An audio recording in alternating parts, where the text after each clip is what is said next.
घरे रही भोट देले दिव्यांग वरिष्ठ नागरिक ओडिशा रे चतुर्थ पर्याय निर्वाचन पई किछि दिन थिबा बेले काकटपुर निर्वाचन मंडली रे आरंभ होईछि होम वोटिंग आउ पुलिंग बूथ को जाई लाइन में ठिया हेबेनी 85 वर्षर अधिक वर्षर वृद्ध वृद्धा एवं दिव्यांग भोटर मतदान हार बढ़ाइबाकू निर्वाचन आयोगों लक्ष्य रही एने मतदान केन्द्र नुहे घरे पहुंची पुलिंग ऑफिसर सांगरे नैथिले भोट बाक्स पुरी जिला काकटपुर निर्वाचन मंडली अस्तरंग काकटपुर गोप और कोणार्क जिला प्रशासन पक्षर पुलिंग अधिकारी आरंभ करिसेंती होम भोटिंग प्रक्रिया एही महान पर्व में सामिल होइतिले काकटपुर 90 रु अधिक भोटर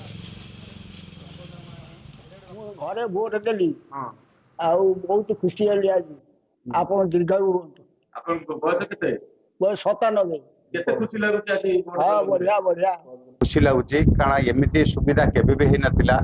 वर्तमान ए वर्षर जो सुविधा है भावुँ बोधे आगु आगु कौन हम से कही होनी कि बहुत बढ़िया सुविधा करछि अस्त्रंग ब्लॉक पई हमर 17 जन होम वोटर को आम सिलेक्शन करा जायछि एवं सेति मध्यरु 4 जन दिव्यांग अछंती आ बाकी सब माने सीनियर सिटीजन अछंती आज आम 17 जनकर होम वोटिंग माध्यम रे वोट नबा को आज जाउछु।